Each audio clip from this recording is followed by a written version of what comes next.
Ese bigenda bite kugira ngo umuntu twese twemeraga, umuntu twitaga umuhanga, umuntu twitaga intyoza, umuntu twabonaga afite impano, birangire ntacyo agezeho, birangire isi ya none, isi isanzwe yo hanze imunaniye, birangire no kubona akazi nabyo bimubereye ikibazo, birangire n'akazi abonye katajyanye n'ubushobozi bwe, katajyanye na za mpano twamubonagamo, bigenda bite?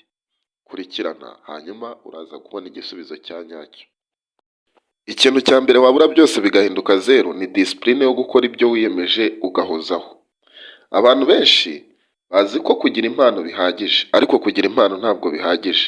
Igihe udakora, igihe udakomerezaho ngo ukomeze ukore ibyo wiyemeje, ukomeze ubigumemo, ubiharanire, bizarangira n'ubundi udatsinze, bizarangira iyo mpano yawe ibaye ubusa. Ikintu cya kabiri kiranga umuntu w'umuhanga ko yatsindwa, ni ikintu bita gutegereza igihe cya nyacyo.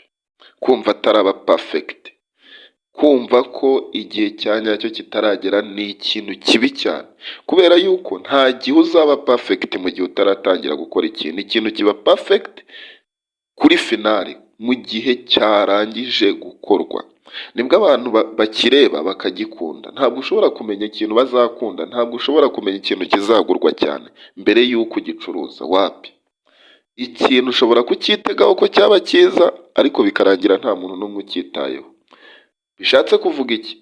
Nubwo uri umuhanga, nutekereza kuzaba perfect, ibi bintu bizakubuza kugira ikintu ukora, kubera ko uzahora ubona hari ikintu kibura, birangire ntacyo ukoze. Icya nyuma cyo gishobora no gutuma uba mu isi uri umukene, kigatuma uba mu isi nta kintu na kimwe wagezeho, nta kintu na kimwe uzageraho, ni ikintu bita kwigira nyamwigendaho, kumva nta connection ukeneye, nta networking ukeneye. Ibi bintu haba mu ishuri, haba mu bucuruzi, haba umwuga uwo ari wo wose uzakora, niwumva wihagije bizarangira ukoze amafuti, bizarangira ukoze ibintu biterekeranye.